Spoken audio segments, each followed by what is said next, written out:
We begin today's show looking at the crisis in Sudan, where fighting between rival military factions has killed at least 420 people and injured close to 4,000 since April.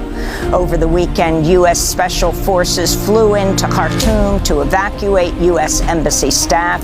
Many other nations evacuated diplomats as well as their citizens, as fear grows the fighting could lead to a civil war in Africa's third largest country by size. The Sudanese military and the paramilitary rapid support forces have been fighting each other since April 15th. The fighting's dashed hopes of a return to civilian rule in Sudan.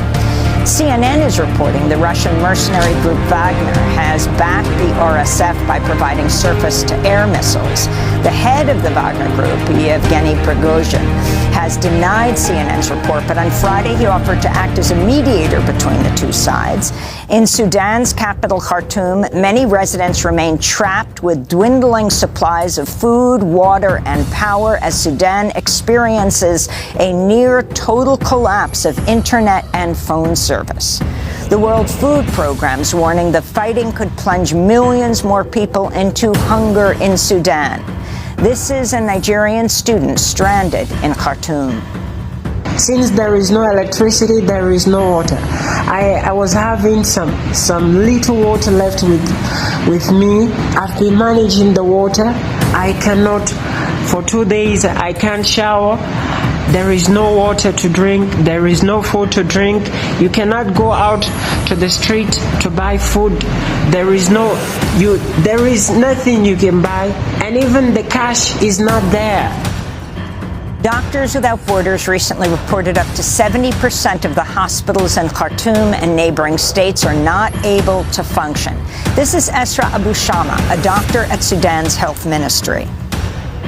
Most of the big and specialized hospitals are out of service and not offering any services of examination or treatment services for the patients because they have been targeted with shelling, and some of them because of the shortage of doctors and also because of electricity and water outages.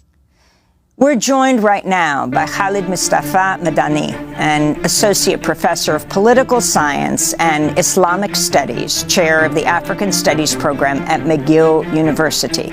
He's joining us from Montreal. Thank you so much for being with us. We had hoped to also have a guest in Khartoum, but it looks like there's almost a complete internet as well as cellular service shutdown in Sudan, so we have not been able to reach them. Professor Madani, can you describe the situation? We've been talking about it being near a civil war. Is it in the midst of a civil war right now? I wouldn't categorize it as a civil war because that would suggest that you have essentially, a collection of people, a group of people fighting another. This is essentially a power struggle really between General Abdel Fattah Burhan, the general of the standing army, and as you noted in your report, in your introduction, the head of a paramilitary militia, Mohammed Hamdan Dagalo. So unfortunately, the civilians are held hostage. So it's not so much a civil war, but essentially a fight to the death between two generals who have been partners and allies in the past. The consequences, unfortunately, for a city, the capital city that houses approximately 8 to 10 million people, is unprecedented in terms of the catastrophe, as your reporting has shown. It's not only that there are over 500 people that have perished, that's of course probably clearly an underestimation, but the humanitarian consequences in this city, basically the infrastructure has completely collapsed.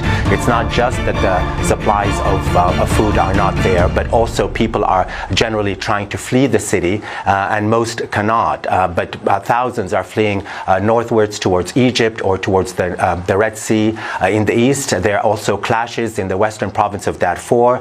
Sudanese there are fleeing to Chad across the borders. This is unprecedented in terms of the kind of violence that has really the capital city has witnessed. So I would really categorize it less as a civil war, as basically a conflict between two generals who are basically trying to take over political control over the country. And explain what prompted this latest conflict. Give us a brief history of Sudan.